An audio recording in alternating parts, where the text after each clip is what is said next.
when I said estrogen affects cortisol, estrogen actually modulates cortisol so that when we're younger, we actually have a different reaction to stress. And so if you're hitting anxiety and you're still having regular periods, you've really got some stress in your life. But once we get beyond those ranges of estrogen, once it drops down to the 10% that we have left, then cortisol actually kicks in more and makes it harder to cope with stressful events. So stress management becomes extremely. Fear stops us from achieving our true greatness. Are you a professional woman who is feeling stuck, unmotivated, or burned out? Are you worried about your wellness? Are you letting fear stop you from crushing your goals? If you answered yes to any or all of these, then this is the podcast for you. Dr. Charmaine Gregory, night shift emergency physician, burnout thriver, and wellness champion, along with everyday heroes just like you, will explore how to face fear in our lives and emerge victoriously. Hey, thanks for checking out this episode. Be sure to click the subscribe button and the notification bell so you get notified when the next video comes out. It only takes 2 seconds to make 2 clicks. So let's do it. Let's get back to the video. Hello, Fearless Freedom Tribe. This is Dr. G, and we are back for another episode of the Fearless Freedom with Dr. G podcast. Today, we have Jeanne Andrus with us, and she's going to tell us all about what she is up to and who she is. Take it away. Hey, I'm Jeanne Andrus, and I am the menopause guru. I became the menopause guru because back when I was 48, things started happening to me, and I didn't expect them at all. And I had weird symptoms. I didn't have the normal hot flashes and mood swings and wonky periods. I had perfectly normal periods, but I was angry, I was depressed, and I had no libido. It cost me my marriage, it cost me my job, it cost me my house, and it almost cost me my son. But when I sort of woke up that I had to do something for myself, I had to do something about this, and I still didn't know it was menopause. I got healthy, I got happy, and I created a new life for myself. And in doing that, I became an advocate for women not to go through what I did, which was to go through it unprepared, unknowing, and pretty much clueless. So I became what I call a menopause mastery coach. I work in the realm of hormonal balance and health coaching, as well as life coaching and helping women understand what this change means to them in their lives. Wow, that's awesome. Speaking from somebody who is like, I'm like 40, I'm going to be 48 soon. So yeah. Okay, then. Yes. 48 is quite a normal age for women to start experiencing lots of symptoms. Some women go through it earlier. Some women go through it longer with lots of symptoms. And some women are very lucky and they go through with almost no symptoms at all. About 5% of the population has no symptoms whatsoever other than their periods just stop.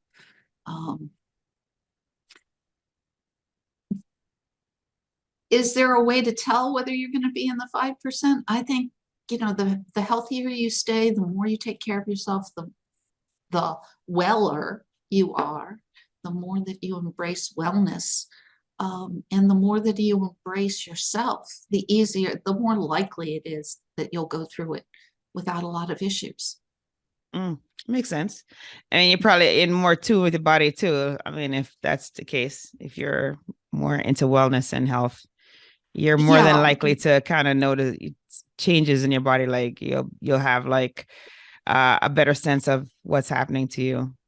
Exactly. And although when I first started doing this, I was doing one of those get acquainted calls with someone who was a uh, health coach. And I said to her, "So tell me about your menopause experience." And she said, "Well, I'm not sure. I don't know when I'm going to go through it." And I said, "Okay, so tell me, when was your last period?" She said, "Oh, about 3 or 4 years ago." And, and I said, "You're through it." And she said, "But I didn't have any symptoms." And I said, "Yeah." So she never even really noticed. She didn't, like me, she didn't really know what she was getting into. But unlike me, it went very smoothly for her. Okay, gotcha. Wow. And so like so what is so how did you even figure it out? Like how did that happen? So I I got myself well. I got lucky. I really say that I got lucky because I picked what was a really good diet and exercise plan for myself. I got the support I needed. I got out of an unhealthy relationship. Actually, I got to a healthy one, and that helped, down the road that I was with him.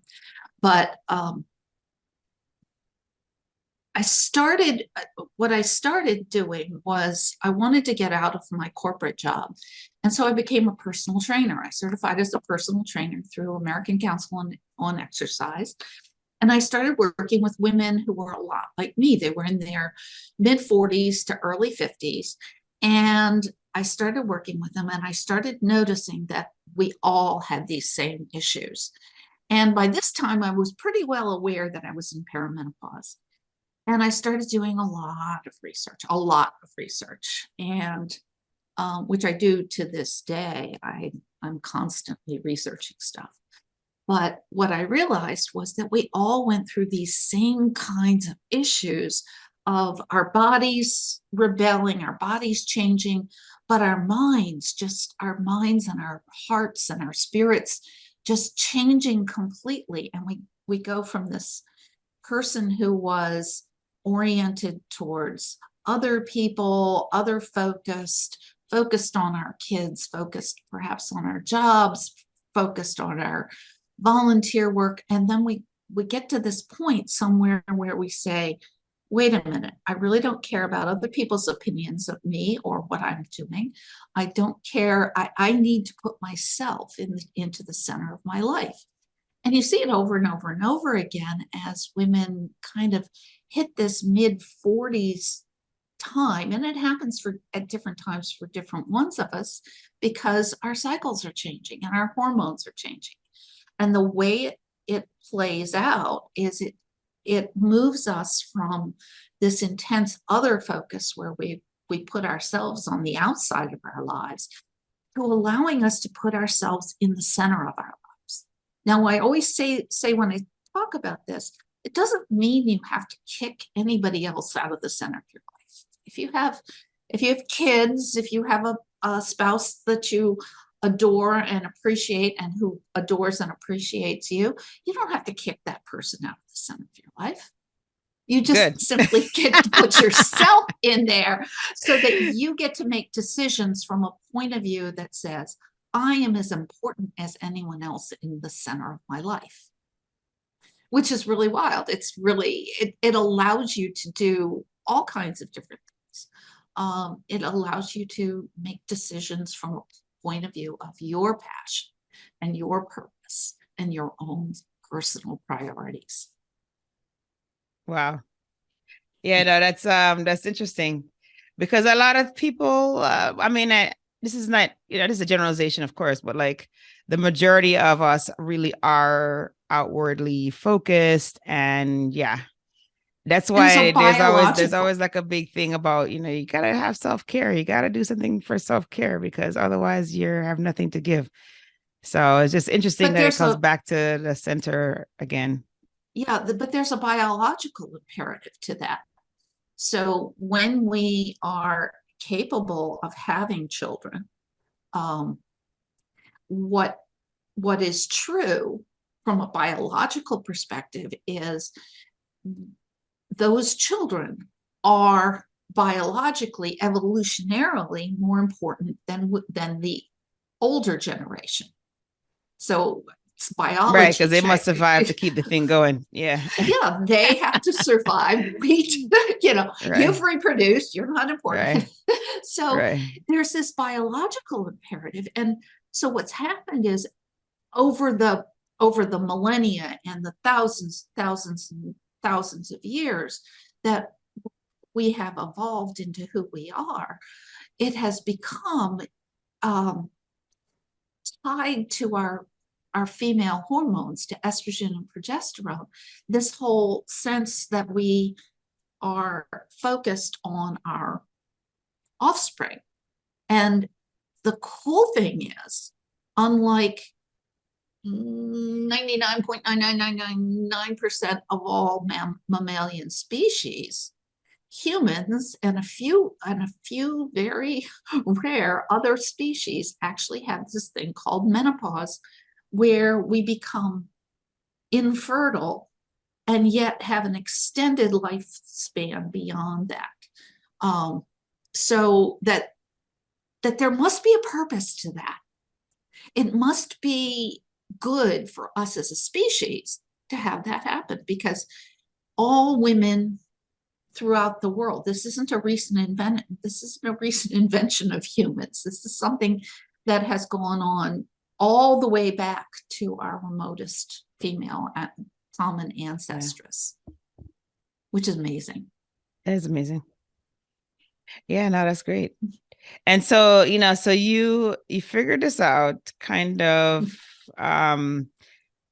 almost like serendipitously, right? And then you like and so then how did you so you just started doing research, and then so did you bring that research back to your women's group that you were training? I brought it back to the women I was training, and it started resonating, and they started saying, wow, you're right. If I take care of myself and I have the room in my life to become passionate and purposeful in a different way than I've been all along, I have opportunities. I have growth potential in my life that that I wouldn't have had otherwise. And so I moved from training to this brand of coaching that I do, because the other stuff I found out was all of these hormonal imbalances that are tied to what happens when progesterone and estrogen change their levels in our bodies. So things like testosterone, insulin, thyroid, cortisol, none of those work the same after we hit menopause. So we're all out of balance, and we need to pull ourselves back into balance so we can be healthy. We can be beyond healthy. We can be well. We can be, I tell people I became a runner and I became an adventure sports junkie when I was in my late 40s, 48 and beyond. And I still run crazy races. Mostly, I do relay races now. And I still go mountain biking, and I still go hiking, and I still, if somebody would invite me, I'd still jump out of a perfectly good airplane, because there's just no better rush, none, than jumping out of an airplane. But it gives us all these possibilities. Yeah. And that's one of the reasons this fearless freedom thing just attracted me so much when I saw your podcast. And I said, wow, this sounds like, it's like, what I want women to understand is that maybe you don't do it when you're 35 and you have two little kids, or you've got a career that you're trying to build, or both, or, all those things that women in that time of their life are doing. But you still have that opportunity to do all of this stuff. And the basis in that is that you have to take care of yourself. You have to take on this self-care. And it's beyond, It's beyond spa days and it's beyond manicures. Okay, I did have the manicure today. Um, but it's beyond that. It's putting into your body the things that it needs. And that's different now than it was 10 years ago or 5 years ago, or in my case, 20 years ago. It's different. And the exercise you need is dependent on what your hormones are doing. And absolutely, positively, stress management becomes so important at this time of our lives because we're under at least as much stress as we were, and our bodies aren't quite. When I said estrogen affects cortisol, estrogen actually modulates cortisol so that when we're younger, we actually have a different reaction to stress. And so if you're hitting anxiety and you're still having regular periods, you've really got some stress in your life. But once we get beyond those ranges of estrogen, once it drops down to the 10% that we have left, then cortisol actually kicks in more and makes it harder to cope with stressful events. So stress management becomes extremely Interesting. Hey, it's Dr. G, and I just wanted to take a quick moment to thank you for listening to this episode. I'm so honored to have you here with me. Did you know that I can help you to get your own podcast started? With my podcasting launch course for professionals, I walk you through everything you need to know about starting a podcast. I'm with you every step of the way, from sign up to launching your show, with 5 episodes ready to go. There's a done for you version that's also available if you would just rather just do recordings and leave the behind the scenes work up to us. Then that one is definitely for you. But either way, we've got your back here at Fearless Freedom with Dr. G. Oh, if you already have a show and you need production services, we have monthly plans available for you. So check out the links in the episode show notes for more information. Let's get back to the show.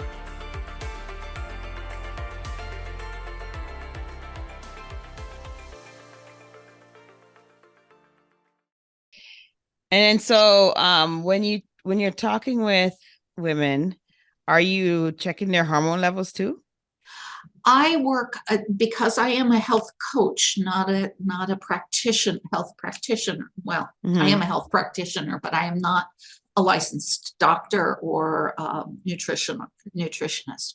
I work from symptoms, and occasionally I'll send somebody off to get hormone tested, but it's usually pretty easy to tell what's going on, especially when you look at things like sleep. Sleep is very sensitive to hormonal imbalances. And the trick is the way you don't sleep, how you don't sleep, tells you a lot about what's going on underneath it. So low estrogen shows up differently than high cortisol in your sleep, or in some cases, fatigue.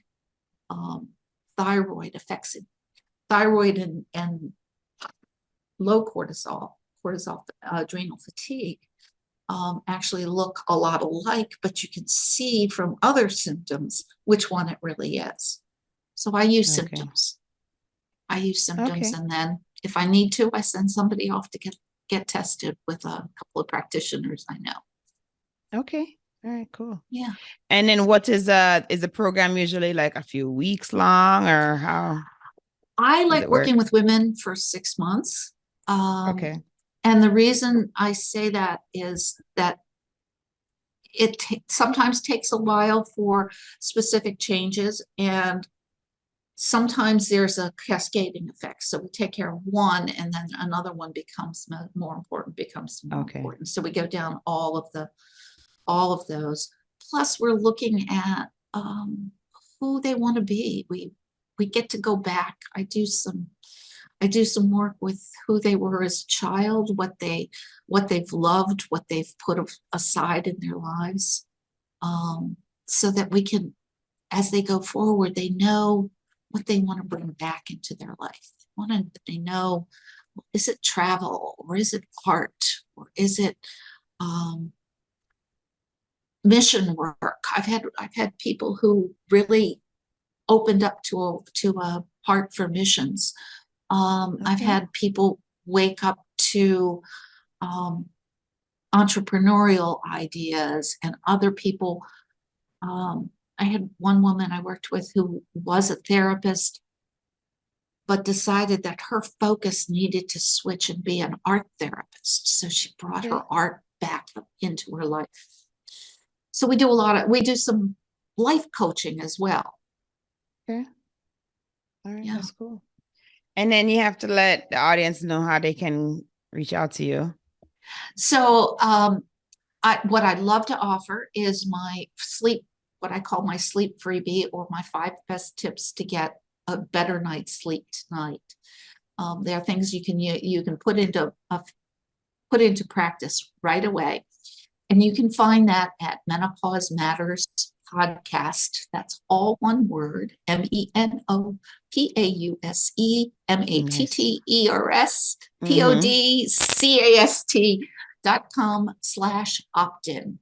So that is my freebie that I'm offering to you, and I'd love to. There's also a contact page on that website, Menopause Matters Podcast, and you can just reach out to me right from there. You will get an email with the opt-in. You can reply to that, and anything that comes from there comes right back to me at my desk. So I'd be delighted to hear from your listeners. That's fantastic. Okay, fantastic. And then, so tell us now, you told us how things got started. How are things going? So how many years has it been now that you've been doing this? So I've been doing this for about 14 years. Wow. Including some of the personal training that I did, that I was continuing to do as this was becoming a thing. Yeah. Got it. Wow, that's quite a lot of experience. Yeah. Okay.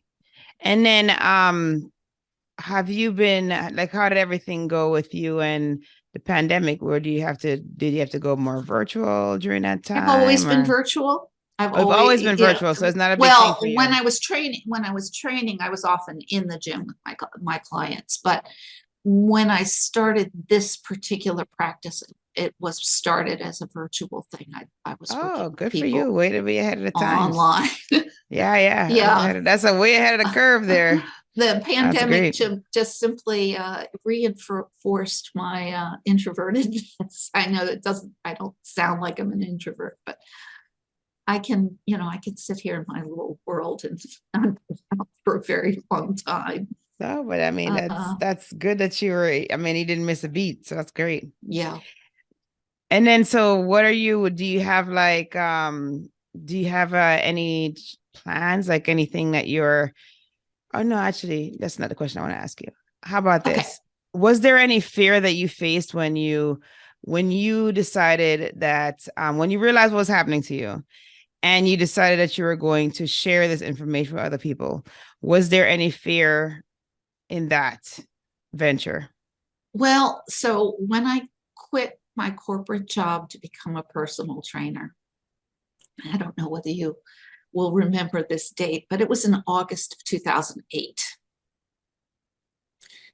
Probably 3 days before the housing market. Oh yeah, I was like, wait a minute, that's right around when everything crashed for the housing market.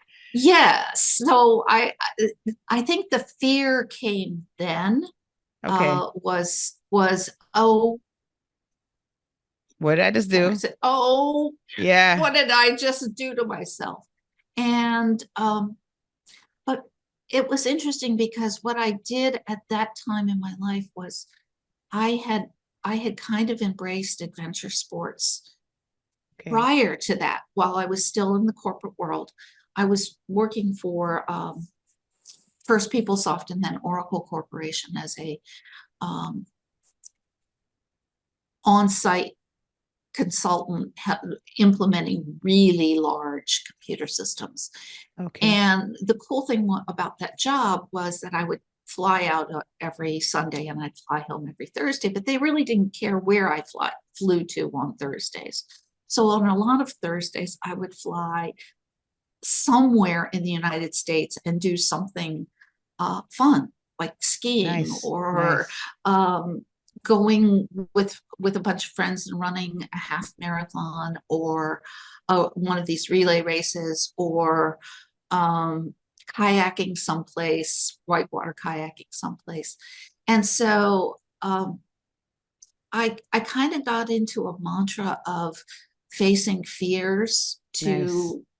to be really facing physical fears allowed me to face many other fears of being alone and for the rest of my life, or all of those kinds of things, like about stepping out and doing some of this. And I guess the ultimate experience really was jumping out of a perfectly good airplane I'm sure. in a I had a rainstorm. colleague that did that quite a lot.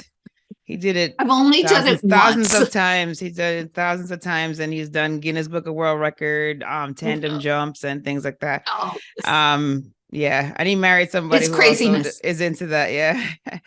So, It's but yeah. craziness. I'm not sure I ever want to be the person packing the parachute Oh yes, big and doing it by responsibility. myself. I'm perfectly happy to do that strapped onto the back of a guy who's, um, you know, does this for a living. Right, right, right. But Okay, that's yeah, great. That is good. And then are you finding that you're facing new fears now? I mean, 14 years in, are you finding that you're facing new ones? um, so I don't know if it's new fears so much as new adventures. My husband and I bought a camper trailer Nice. about 18 months ago, and we are starting. It's we've had a couple of stops, but um, we're we're doing some longer trips and getting to see parts of the country that I've missed personally. I mean, I've been ticking off that list of states all my life, and it's down to 7. And Wow. I'm determined to get 6 of them in the next 18 months. They're Okay. all like the northern tier states, Montana, North Dakota, those Okay. I was states gonna in say they there. have to be able to be driven to. So that's fine. Yeah, well, that's why the 7th is Hawaii, and I've got to make Okay. that happen with a plane, because they tell me that it's really hard to get to with a camper. I don't Yes, it is. Somehow. know. Something about it being an island. Something about it being like 2,000 miles from. Yes, there's that too. Yeah. Oh my gosh. Okay. All right. That's cool. That's really cool. And then, so it sounds like you married an adventurer as well, huh? Yeah, we met whitewater kayaking. Oh, So, see, look at that.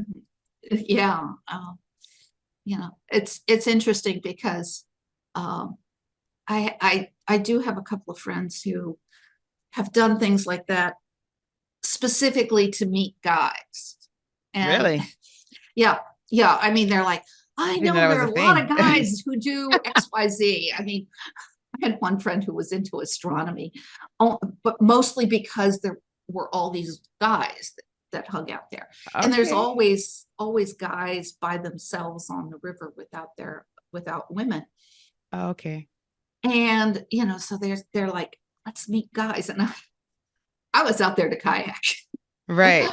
I was out there to kayak, and I just happened to meet one of the world's last remaining bachelors in his 50s. So he had Gotcha. never been married before.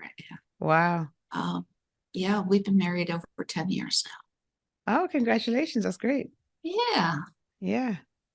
And so I love hearing stories like that because a lot of times people, if they've never been married and they're getting up into the middle age range, it's like a little more difficult usually. So, Yeah. Well, and so what I say for that, and I am not a relationship coach. I do not do that.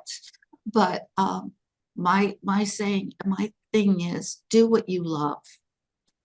Go out and be incredibly happy doing what you love, and love will find you. I'm if it's sure. meant to be. Yeah, exactly. That's the part. That's the part. No, that's great.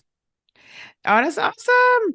All right. So, we're at that point in the show where we do our tradition. Are you ready? Okay, sure, I'm ready. Okay, great. All right. So the first, these are fill in the blanks. And the first one is, if I am fearless, I will. Do what I want. Love it. Love it. The next one is, to me, fearless freedom means Doing it anyway, even if you're scared. okay. Okay. And then the last one is, my battle cry is Menopause is a gift, and I awesome. embrace it wholeheartedly. Awesome. Awesome. Well, I mean, there's lots of benefits to it, right? You don't have to worry about cycle. You don't have to worry about cycles. You can wear white pants, whatever you want. Right. Or getting pregnant. There you go. So Yeah. that there are a lot of positives. You will not have a 2-year-old. Recently I went up and to visit with my son and wound up taking care of my 2-year-old granddaughter for there you go. about 4 or 5 days out of a week. And I was like, this is hard work. It is hard work. It is hard work. Little kids are hard work. They are. They're awesome, but they are work. There's no doubt about it. No doubt about it. So yeah, no, I agree with that one for sure. Yeah. We joke about it, this whole thing, because like we have friends who, we had our children later, because we did career first, but like we've had friends who, they had their children along the way. So now they're at like the grandchild phase, when we're still at the raising children phase, which is fine. But what's funny is that, the friends of ours that, thought they were completely done and then have a surprise child. And it's like, whoa. Yeah, that part is hard. Let me say this one thing to your listeners, because it's important whether you think your family is complete or you think your family is not complete. From the time that you start perimenopause, you are still fertile until 1 year after your last period, which is actually the technical definition of menopause, is that 1 year anniversary of the start of your last period. So 12 months period free, your body is not even capable anymore of growing a uterine lining. So that's where you're not going to, that's even if you happen to ovulate, you're not going to be able to get pregnant. But you should know that it goes that long. So if you're taking chances, you're taking chances. And it depends on whether or not you are interested in, whether you think your family is complete, and whether you think that in 2 years you can cope with or in 3 years you can cope with a 2-year-old, and in 17 years that you can teach a teenager to drive. That's always yeah. Yeah, just think about that. Litmus. Think about that before you. Yeah. Indeed. No, it's good. That's good stuff. Awesome. Such a great conversation. And wonderful, I know that listeners will definitely be reaching out if they feel like they're on the same vibe as you. I'm sure they will reach out. I would love to hear from your listeners. Oh, yes. Awesome. Thank you for joining me on this episode of Fearless Freedom with Dr. G. Again, I'm Dr. G. And if you like this episode, be sure to subscribe so that you can get notified of when the next episode is going to be. And also, I'll catch you next time. Have a great one. Be strong, be brave, and unleash your greatness.